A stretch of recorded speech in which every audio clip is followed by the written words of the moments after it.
you I'm doing? doing this on good. Good, nice to meet you. Of Yeah, pleasure to meet you. Thank you for coming on. course, I'm doing this on my new iPad, which has this unnerving thing where it follows me. Oh, So, it's the feels like that meta, what is it, portal, where it just like yeah, follows you everywhere. exactly, exactly. The first Crazy. time it happened, I was like, I didn't know that that was a feature, and I was like, what the fuck is happening?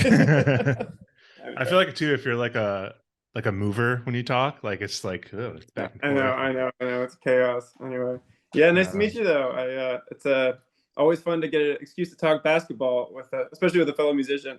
Definitely. Yeah, it's I had your bandmate Alan on, and he obviously was a big basketball fan. He played basketball, and he's like, you gotta talk to Ellis because he likes basketball just as much, if not more, than I do.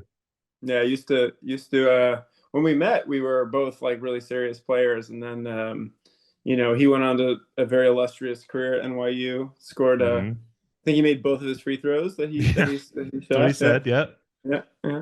yeah. Injuries get the best of him, man. Yeah, exactly. But yeah, you guys have known each other for a long time. Yeah, we've been we met when I was 15, I think he was 16, and Hmm.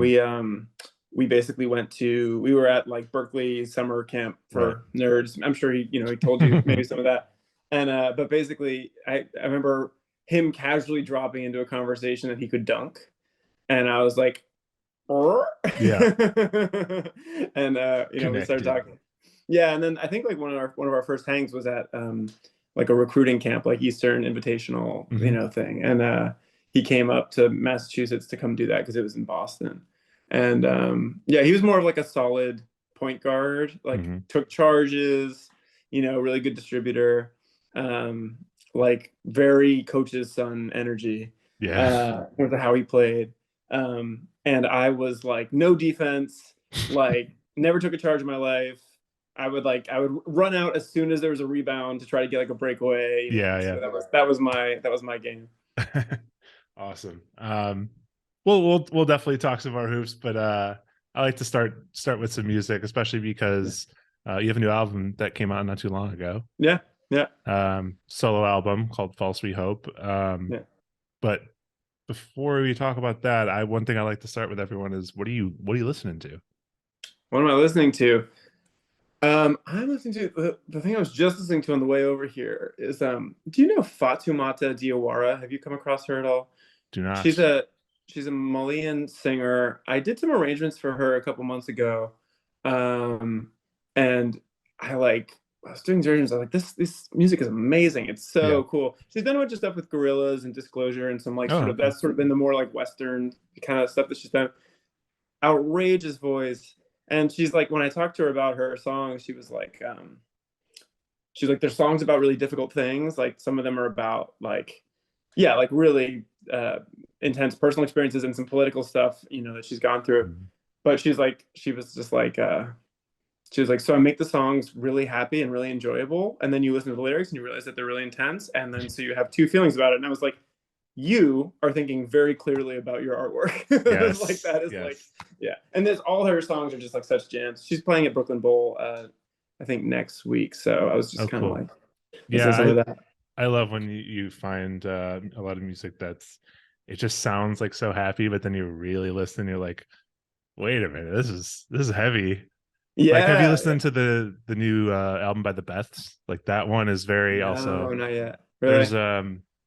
like it's just like such like fun like kind of like indie pop stuff, and then you're like Yeah. listening to lyrics and you're like this is so sad. Yeah, no, totally. I do feel like that's kind of that's the trap door that you get for, being a musician. Like Yeah, you can get into people's, minds in this way that's I think is really powerful. Like people are just they let their guard down and then right. suddenly, and I think there's a responsibility to that too. Like you don't True. want to come in and not be considered like I think there's a generosity you have to have as a musician. Like if you're going to deal with the difficult subject, do it in a way that is Yeah. considering the audience and all that. But I remember being I was at Paul Simon's last show in uh, Corona in Queens, um, and I was standing next to this guy, and he was like 1,000 years old, and clearly had not like had a fun life. Certainly not like a fun day in a while. And he was like stoned, and then Paul Simon played Bridge Over Troubled Water. And like I remember saying, like looking at this guy and just seeing him absolutely like his whole facade just like broke. And he Oh just was man. like, you like see him like, tears coming down his cheeks. And I was like, there is nothing that would have made this man feel that way except for Yeah. music. It really is the Right. one way in. I feel like it's And like those moments you're like, man, music, right? Like yeah, no, insane. really. It's really like I do think that's real. Yeah. And it was cool to just to talk to Fatu about that and her like just understanding that on such like an intuitive level where I'm like, yeah, cool, because my album's about like a weird extended metaphor about a bird that's kind of about death, but also about like my family, but also not about me at all. It's like Right. no, it's much simpler than that, like Yeah, yeah. yeah. So So anyway. about your album. This is your Yeah. first solo album? Mm-hmm. So yeah, for people, I mean, so San Fermin, the band that I write for, like I think that sits pretty squarely in. I mean, it doesn't quite sit anywhere super squarely, I guess, but it's if I was going to use a word, it would be like it's like an indie band. Like Yeah. it's a bigger indie band in terms of the number of people and all that, Yeah, but yeah. it's kind of orchestral vibes to it. But it's real songs. But this album, False We Hope, that just came out, and we're doing our release show this week. It was like my chance to it was my pandemic project, and it was my chance to basically write something that I wanted to like, um, something that I knew I couldn't write for the band. I Mhm. want, so it's like it's very thorny. It's really like it features a string quartet, a taka quartet, and a singer, Eliza Bagg, who's like one of my good friends. She goes by Liesel in her indie project, Gotcha. but she also is like a classical singer. And I was just like, I was like, I wanted to make something that sounded haunted and like a seance. So the image I was shooting for was I just watched Buffy the Vampire Slayer the entire during the pandemic I watched the Yeah. entire show, and I was like, I want an album that sounds like a seance happening in the back alley, Yeah. like behind the nightclub that they all go to. So you hear a little like stuff kind of coming through the floors, but Hmm. like there's this weird sort of like horror aspect to it. So that was the goal.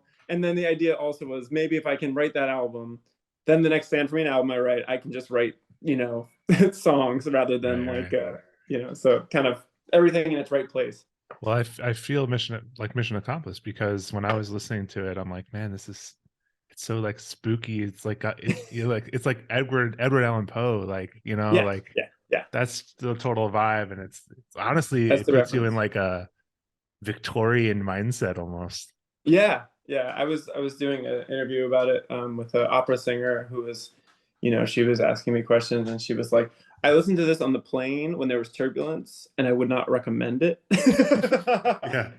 She's like, "I was terrified." Right. Because it really does. It feels like it's scoring like your Yeah, life or whatever's yeah, happening at the moment. It's going to score it in a way that's going to make whatever you're doing just a little more ominous. yeah. Totally, totally. It's definitely one of those where I wanted everything, like I wanted it to feel like there was that each track was a view on the same sculpture, but like you were just kind of changing the light a little bit. So it goes Mhm. from really beautiful to kind of scary to like gloomy to bright, and that there's just this kind of feeling of like a changing, shifting kind of feeling that for me I also got as a kid listening to like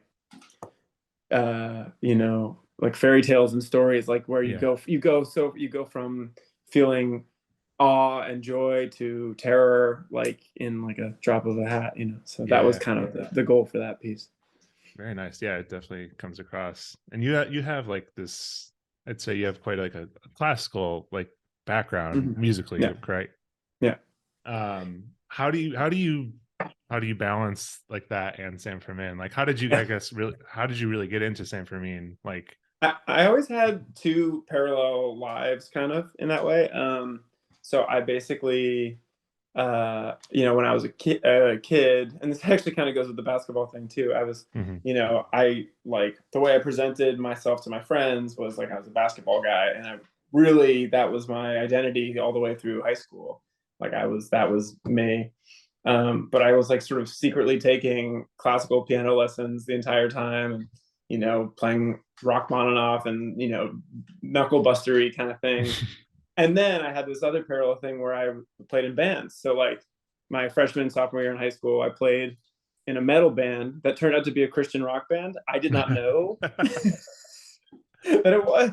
I love when that happens, when like sometimes Yeah. you're listening to a band, you're like, wait, are they Christian? Yeah, totally. That happened to me while I was playing. I love all these cool songs about like monsters and Leviathan, and Yeah. and then I was like, isn't that, because I didn't grow up religious, Yeah. So I was yeah, I was surprised to learn that I was in a Christian rock band. And then my junior and senior year in high school kind of took a turn, and did like kind of cover bands and played. I listened to a lot of Ben Folds 5 when I was, Oh yeah, 15, 16. That's like every nerd pianist listens to totally. Ben Folds 5. And when I finally met him, actually, like we played a show on the same, like he played one night, we played the next with the Indianapolis Symphony, maybe like 4 or 5 years ago. And when I met him, I had prepared, and I was like, I'm just going to tell him he's the reason I was a musician, because he was, and it was the reason I decided to do it. And right when I was about to tell him that, like some other people came over and like made an ass of themselves, and I never got a chance to. So Ben, if you're listening, thank you. Yeah, I have heard he is the nicest person to fans of Yeah. like any musician. Yeah, he's really sweet to us. Like he was great to us the whole time. Yeah. I I remember one time I'm in Chicago, and I was driving with my brother once, and it's one of those weird moments where like we were just like parked, like we were sitting at a stoplight, someone across the street. I'm like, is that Ben Folds? And he's just walking across the street. I'm like, why is he? I don't know. Didn't get out to say anything to him, but it's always I've heard too, his shows are just so awesome, and that he'll take requests, whatever request you want. Totally. Well, he's such a a virtuosic musician. He can do that. Like he can. But I think it is really special. Like I don't know. I mean, when as our band started touring and getting on bills with other bands, like whenever there would be a band that would really make time for the younger bands on the bill, like us, I mean, it was like it was like so important. It was amazing to us. Like I remember like yeah, I mean this has happened a bunch of times, but like Ben was an example. We went on a tour early on with Alt J, where like we were their opening act for whatever 6 weeks, and they were so cool with us and so inclusive, and like made us feel just like part of the thing. And those are like really important experiences. And then actually we had one that maybe the biggest one for me that was just really cool was that Sam Amadon was opened for one of our headline tours, folk musician. And I love his music, and like he and it felt kind of surreal to have him opening the shows. I was like, I like he has some of my top 10, 20 songs, and it was just cool to feel like I could be a part of that, and that he was such a generous person with all of us. And and we ended up making a song together. And so it was just like those moments when that happens in that way, you just feel really thankful to be part of this kind of like unending lineage of people who get on these stages every night, right? I guess it's like kind of it's nice when it's that way, and not the like Shaq and Charles Barkley like getting on Joel Embiid's case kind of thing, Yeah. Totally. Yeah. So you mentioned, you have like your two lanes. You've got your solo album came out. Is you switching lanes again anytime soon? Yeah. So we have a new San Fermin album that we're in the process of. I think we just mastered it, so it's like done. Cool. And it's much more, it's real indie folk kind of, not fussy arrangements, like really kind of. I'm really excited about it. 9 songs, like no extraneous kind of stuff, I think. And so that will be, we'll probably go on tour with that. I mean, we haven't really figured out when we're gonna put it out yet, and we haven't really announced it, but that's in the process. Right. But yeah, I was just, it's like, it's kind of fun. I feel like music right now in particular is a place where there's such a wide variety of like it's just such a crazy varied field that you know, you kind of have to have multiple things so that you're Yeah. not just waiting for the next album cycle, you know. So Right. like, you know, we did, I don't know if Alan mentioned this when he was on the show, but you know, like he and Claire, who's both singers in my band, like they just sang in my, I just had like a show. It was like kind of a somewhere between like an opera and a musical that happened in New Jersey like last month, and they both were in it. And it was like, you know, Alan had all these fake tattoos all up his neck. And we actually ended up getting stopped by some campus police, which was kind of, I would say, a little Oh bit man. messed up. Yeah. They're like, "Where are you guys headed?" And I was like, "Literally the opera." Like, let us go. Man, ridiculous. But anyway, you know, but yeah, like having the variation in your career, I think it's important, and I think they kind of talk to each other. You know, I think it all Yeah. goes back and forth. Well, and two, you guys have better company, right? Like Yeah, doing all the music with all these other bands and helping those other bands. I know I've talked a lot with Divine Sweater, who they yeah, have one dropping, and I was yeah, actually on his podcast, his Celtics podcast. yeah. Um, Really? I Yeah. was, yeah. He's Shit, I didn't realize that he had a podcast. yeah. All right, It's called I gotta get Celtics on Lab. that. Yeah, you certainly could. All right, I'll call him up. I mean, yeah, I gotta rep those Better Company bands that, you know, that we have this. It's a really great record Divine Sweater has coming out, and I'm super it's excited to hear that. Yeah.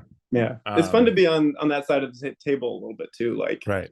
to be able to be now, you know, helping foster a place for great musicians, and also like, yeah, give them a platform, and also gives me a reason to be, you know, rooting for other musicians rather than, Yeah. you know, elbowing out space on festival posters. You know what Sure. I mean? Yeah.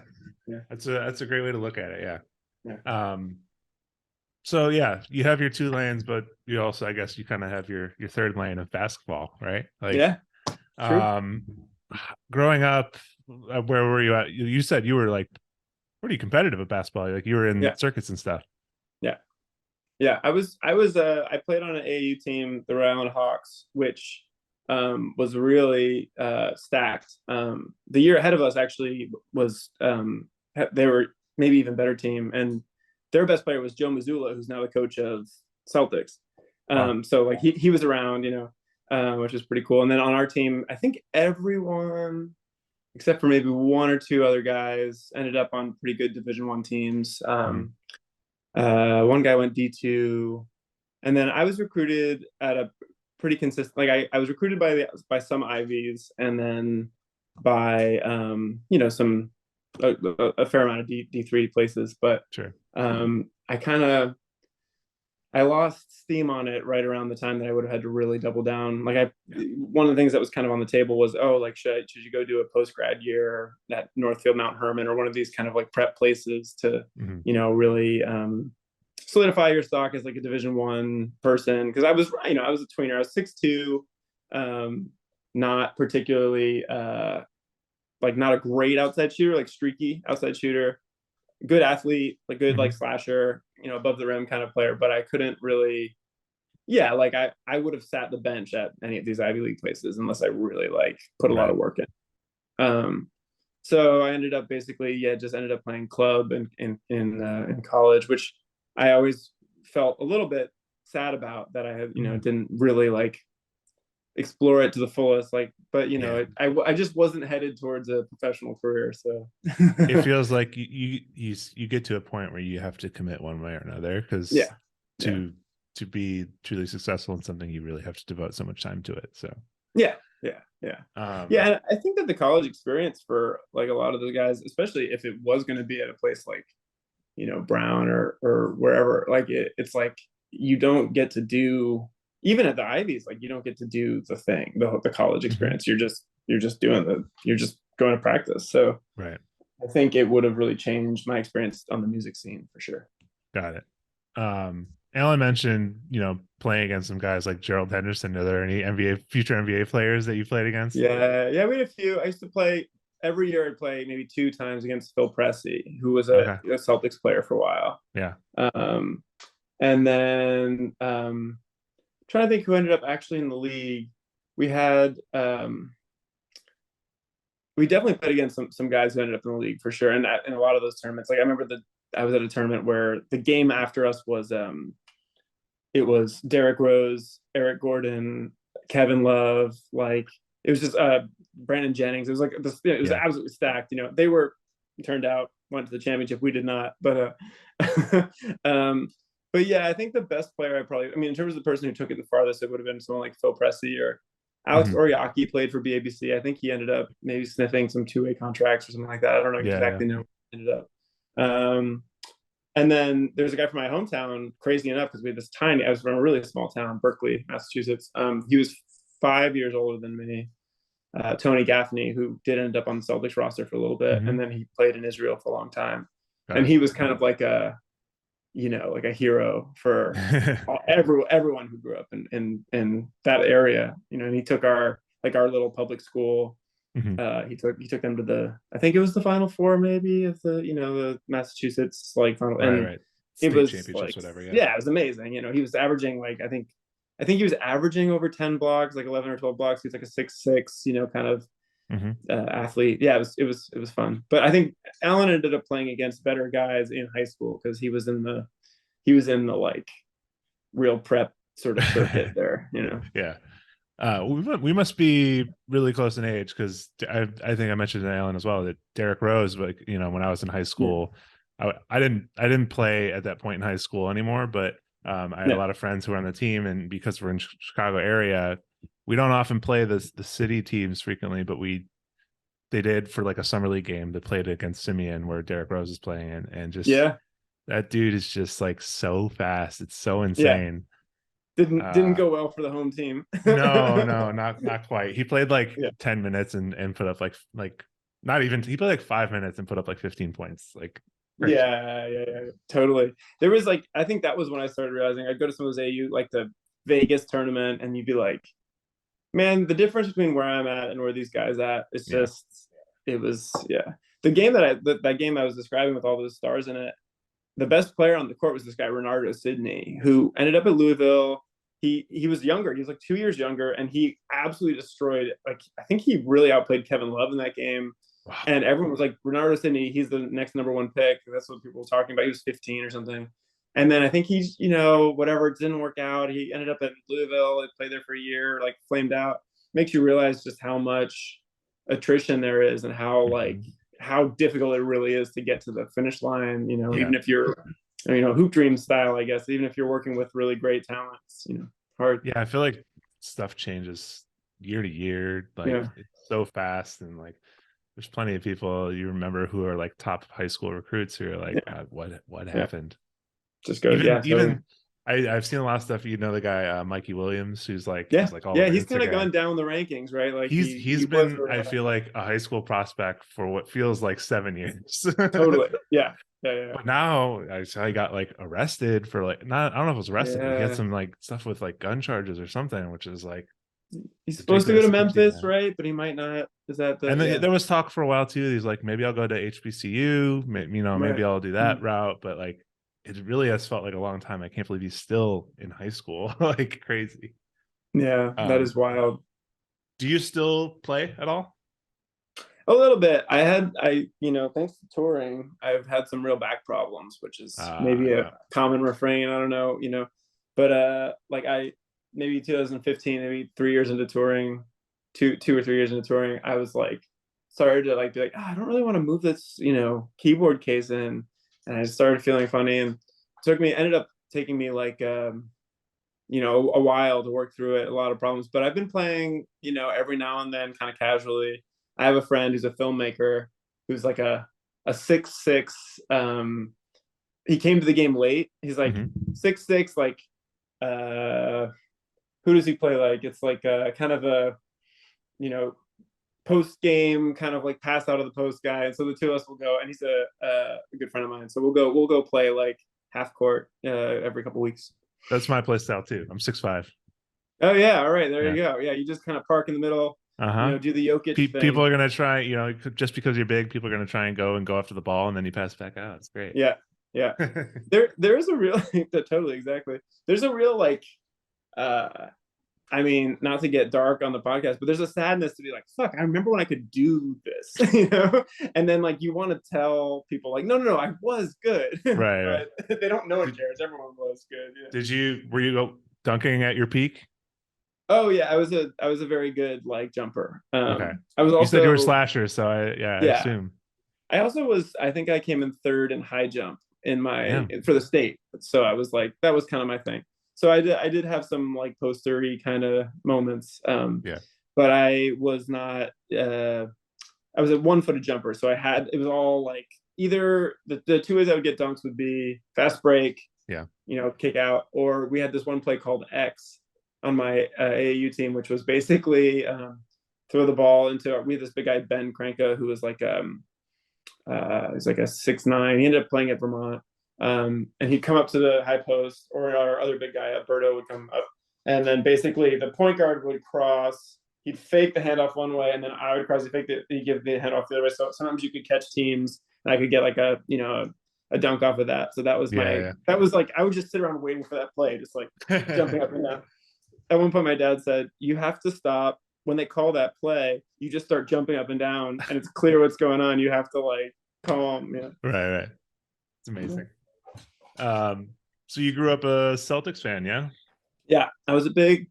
My dad is from Kentucky, and so I grew up like when I was 6. My first year watching basketball, UK won the '96 championship with Antoine Walker Mhm. and like Tony Delk, and I mean it was a really stacked high school team, or sorry, college team.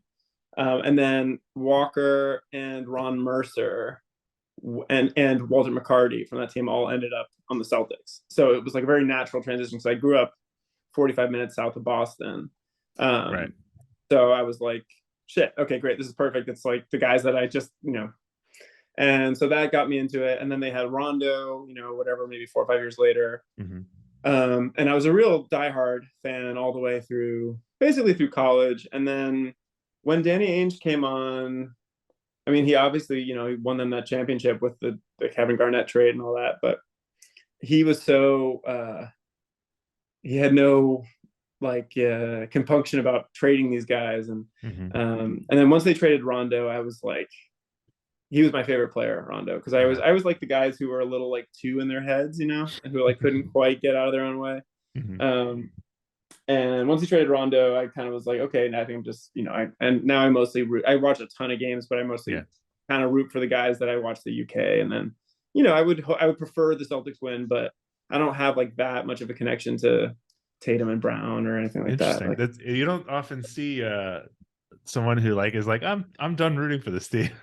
Yeah, well, I'm I of my many attributes, I don't think I'm a very loyal fan, to be honest. I think I'm kind of a front runner, so that's fair. It is what it is. That. I mean, especially in today's NBA, like they cater it to root for players over teams, and that's I think that's kind of awesome, to be honest. Yeah. I guess I'm you probably parallel it. It probably around the time that bands stopped being as much of a thing and more more solo acts started being more of a music thing. I feel like in general, like we're all kind of conditioned now to bond with personalities rather than kind of units. You could also connect it to releasing singles over albums too. Like totally. That's very or it's like I mean there's I feel like there's endless connections, right? But like the fact that there's only what is it, 4 years is the max deal now, basically, maybe 5 on some of those, like, and it's like, a lot of record labels not giving more than 1 or 2 options, right? Because it's like no one wants to be locked into something that they can't that ends up being a bad investment. So because of that, I think there's a lot of jumping around in both things. Right. Yeah, I always feel like the people really care about the personalities of players, and I've always compared it to like pro wrestling, where it's like it's the celebrity of it all. Like there's storylines in the NBA, man. Totally. Yeah, that Clippers series where he's playing against it's like Durant and like it's Chris Paul and all those guys. I mean, he hates all those guys. Westbrook does, so it's kind of fun to see them like. And just like he's trying his ass off. Yeah, it's just so funny the storylines that like come up, where it's like, you got Westbrook and KD, and like Westbrook's been bad, but like, man, he is guarding the hell out of everyone on that team. I know. Like playing out his mind. The last like I watched the last like quarter of that game the other day where the Clippers won, and Westbrook, like I just watched the last quarter and I was like, Westbrook looks amazing. I mean, he had every rebound. It was the first time I've seen him look good in He a had 28 while. points, I think, in game 2. Did he? Wow. Yeah. So I didn't Yeah. see game 2, but I was like, he looks amazing. And then I saw his final stat line. He's like 3 for 19, but he Yeah. also totally won them the game. Like it was Yeah. a, you know, He had classic an Westbrook awesome game. block on KD. Yeah. It's wild. So as far as players go, are there any particular players that you root for now?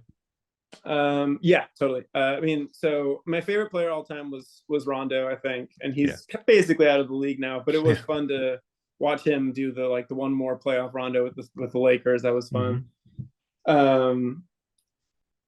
Slightly controversial opinion, but I love Anthony Davis. He brought me a championship. So even though he's kind of made of glass these days, but even that part I'm like rooting for. I'm like, I just want him to stay upright. You know what I mean? Right. Do you stick with your UK guys? Basically, outside of that, it gets a little more front runnery. It's like, I'd love to see LeBron win another championship just because it's like fun to see him win. Yeah.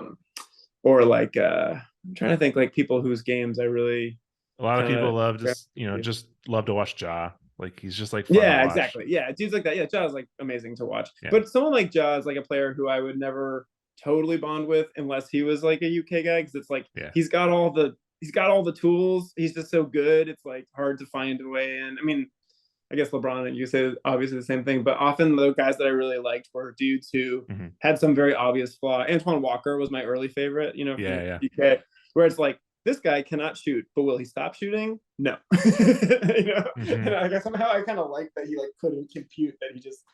So like Julius Randle feels like that to me a little bit, where he's like clearly flawed player who I don't think you could win a championship as with him as your best guy, but I really want him to do well. Like I really like him. But with Jalen Brunson, like kind of at his side, that's kind of a nice and RJ Barrett. I know. I've never liked the Knicks, but I for some reason like this team.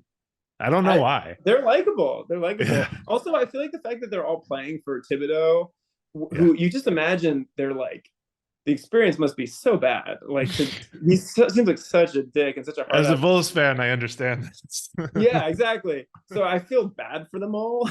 So I'm just like, any win feels good. And I was in a bar the other day here in the city in Brooklyn, and there was just some like real classic Knicks fans in there. And I was just sort of like listening to them talk, and the Knicks have such a real fan base. I mean, it's so cool. Like I go to Nets games all the time, and it's just a bunch of hipsters being like, "Isn't this fun?" And it's like actually really fun to go, hear Knicks fans talk who have been in it for 50 years, and they're just so, really invested. Right. You're in Brooklyn? Yeah, I live in Brooklyn. Yeah. I lived in Park Slope for like 4 years. Not too long ago. I'm right by Barclays. Yeah. I mean, Barclays is like a 10-minute walk. So like I'll go probably a couple times a year, maybe 4 or 5 times a year I'll see a game. But I don't know. Every time I go, it's like, I'm like, this is not a home crowd. I know. Yeah, I definitely feel that. But I went to, I think 1 or 2 games while I was out there. And it is such an interesting arena because it's like, it goes down, not up. It really threw me off when I first went in there. So playoffs going on right now. There's literally games happening right now. But have you been watching? Yeah, mostly. I kind of tune in and out depending. Like some nights I have to be out, but I watched all the playing games because I think that's so fun. I really like the playing games. It was as the Bulls were, that first game I was like really feeling it, and then down. It crashed out. It was I do feel like the playoffs, I get more invested as it goes for obvious reasons, but also like there's so much variance now with the scoring because of the 3-point shooting that even these series that go 6 or 7 games, sometimes you'll tune in and it's like, this is a 30-point game in the second quarter, It feels weird where every game I never know what to expect. Like this, for example, this Bucks series, like they blew them out yesterday without Giannis, and it's like did not expect that. So that's I never know what to expect now. And the Grizzlies won the game without Ja, right? There's just so much variance. It's actually like I would not want to be betting on these games, But this the Kings series has been so fun to watch. So talk about flawed players and also UK guys, but Malik Monk is like I Dude. love watching Malik Monk because he's such a flawed player. He's like J.R. Smith 2.0, but he's so fun. You know, I'm rooting for him for sure. And then obviously, I mean, Fox is great. I Right. saw that I went to see a Nets game. I saw Nets Kings a couple of weeks ago when they were here, and Sabonis is like really interesting player. Like Hmm. he's not that big actually. Like, but he's just so strong, and then he's just his footwork is so solid, his base is so solid, and it was pretty cool to see that in person. He just like absolutely destroyed the Nets. It was pretty Yeah. amazing. It is kind of frustrating that with everything that happened with the Draymond Green thing, that the discourse is always going to be around that and not about that Yeah, the Kings are yeah. actually just outplaying them. Light the beam. I have a friend who just moved out to Sacramento, and I've been meaning to call him because he's a guy who I played basketball with all growing up. And Yeah, I think like right now it seems like they have a little bit of that Milwaukee circa 2018 vibe mhm, of just like the starved fan base that's just like psyched totally. right now. You know? Even I would say, even to flip it, Warriors with like the Baron Davis Yeah. years, the We Oh yeah. Believe. Totally. We believe. That's Yeah. that's Totally. the energy. Like, yeah. Yeah. Yeah. So it's really funny to flip that now, and now the Warriors themselves are the villains in this situation. Yeah. I'm happy. I would be happy to see them out. Honestly, I think the Kings would be a fun I agree. storyline. I agree. And just to see Fox, just Yeah. clearly one of the most clutch players in the league. Yeah. Oh yeah. Well, he just won it, right? It's the first clutch. That's like a new. There's a Clutch player new. of the year, yeah. Who's it named after? I don't know. That one I Yeah. missed. Right. But They've named a did bunch they of. announce coach too? Did he win coach as well? Yeah. Brown. Mike Brown did Mike it. Brown, Yeah. yeah. Yeah. Yeah. Which It's I'm great to glad. You know, see. it's nice. Yeah, it's nice to see also these coaches who like. I mean, I love watching LeBron, but can't be fun to coach him at a certain Hmm. point because you just know that at some point you will be fired. Yeah, right. So it's nice to see these guys who coached Unless you're LeBron years Spolstra. ago. Spolstra hanging in with the Heat. Yeah, it's true. Actually, that's the Yeah. one right there. Um, yeah, playoffs fun. I'm enjoying watching them. I can't wait to keep watching it. Jokic obviously still doing his thing and Yeah, just kind of destroying the other team. Um, the yeah. He's one I just don't understand how it works. Him and Luca. Luca, I also saw live, and I was like, every single one of these shots looks like it should be blocked, but he's like just an inch, above. Mhm. And Jokic, I feel the same way, where he has that weird arc where he just sort of Yeah, like leans back a little farther, and he just feels like someone should be able to block it. right. And his footwork too. I keep like every time I watch him, like it is so smooth, but I keep also thinking like it looks like you're about to like trip over your own feet, He's so but like dopey. it's all on purpose, and I Yeah, don't understand it. yeah. I don't get it at all, but I'm happy he's in the league. It's fun to watch him play. Absolutely. Um, so I in the email I sent you, I mentioned there's like a little game to play at the end. I don't know Yeah, if you had time to prepare for this. yeah. I got some. I was thinking about it walking over. Let's see. I got some. So this is I made a mistake at first because I was like, make a basketball team out of musicians, and then I was like, no, it's the other way around. Yeah, so But the idea being if a player invokes like a type of style, yeah, whatever, assign them to an instrument. yeah, How are they going to play together basically in a band? yeah, So yeah, yeah. make a band out of NBA players. All right. Well, I'm gonna start on the drums. I put Robert Williams on the drums because he's the Time Lord. Hmm. So and I feel like he'd be a steadying presence at the back. What's funny you mentioned that is when I was on Alex of Divine Sweater's Yeah. podcast, he borrowed this game with all Celtics players, and I picked him, Robert Williams, on the drums. Oh my God. All right. So perfect lineup right there. Got you, man. Got you. Yeah. I also just think I just love so deeply that nickname. It's like my Yeah. favorite nickname. Perfect. So he'd be on the drums. It doesn't have to be active players, right? No, it's anything. All right. I feel like Charles Barkley on the bass. Yes. He's got that round vibe, nice I round tone. I've done this game one or two other times. Mhm. And I think someone else said Barkley because he is like the way he like thrashes around in the post, like Yeah. he's got Yeah. like a grungy bass sound to it. I totally see that. Definitely.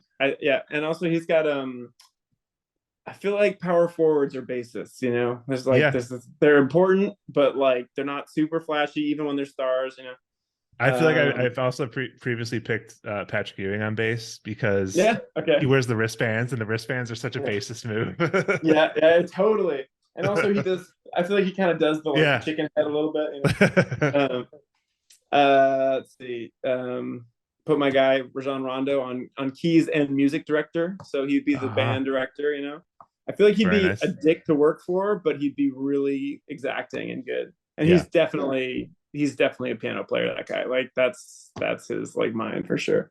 Is Rondo like writing all the music basically and kind of directing the rest of the band? I think so. Yeah, exactly. Yeah. I think he's writing the music, but he's clashing with the with the singer. Let's see. So Okay. then on guitar, I think lead guitar I'd put SGA. Nice. Because I feel like he's like very fashionable. He could kind of sell the band, you know. Mm-hmm. I also feel like he'd be like in touch. He'd have like he just would have good tone. I don't know. I feel like he'd have Yeah. good tone. He's also flashy too, so I feel like he can flash it on guitar, get some nice little Yeah, solo action maybe. yeah, yeah. And I think singer maybe I'd say Anthony Edwards. I feel like Anthony Edwards got that charisma. He's like I feel like he's very comfortable on the mic. Mm-hmm. He'd answer interview questions well. You know, he's got like he's kind of young, up and coming, you know, flashy, but like can play within a system a little bit. Mm-hmm. But I think he and Rondo would have a lot of problems because Rondo would have been the music director for some other band that was successful like 10 years ago. And he'd have like thoughts about how it's done. And Anthony Edwards would be like, nah, man, it's all TikTok now. And they'd have like, you know, they'd butt heads a little bit. I could see that. I 100% see that. Yeah. Cool. That's my group there. Yeah. So with all these people together, like what is that? What does that sound like? Is there like a I think band that they kind of sound like? They definitely the one influence they all agree on is Flying Lotus. They can all agree that that's like, but besides that, they're all pulling in different directions. I think. Okay, Yeah. interesting. I could, yeah, very eclectic sound. Yeah. Cool. Yeah, heady, a little jazz inflected. You know, it's a little it's a cerebral band for sure, Yeah. but like, you know, but they got some style. Certainly, Yeah. the younger frontman and all that. And the inevitability that we can look forward to future side projects because you know they're not staying together. Definitely, yeah. And then definitely like, you know, the bassist is going to be just an old head like yelling at clouds soon enough. You know, like I think that's the vibe. I think we've got some of those in our band. So, yeah. Awesome. That worked out great. That worked out very well. Thanks for joining, dude. This was fun to talk some basketball and yeah, of course. Thanks especially for having me talk on. about your new album. Yeah. It's anyone in New York. We're playing on Wednesday at Public Records Wednesday night. And Darian Donovan Thomas is opening, really cool musician, plays with Moses Sumney, a couple other really great acts. Nice. And yeah, and then we got new San Fermin stuff will be coming down the pike soon enough. So, you know, stay tuned for that as well. Yeah. I can't wait for it. But yeah, thanks again for joining, dude. It's been a real pleasure. Yeah, appreciate it, Matt. Thanks. Really appreciate it. Hope to see you out on the road sometime. Yeah, definitely. All right. Talk to you later.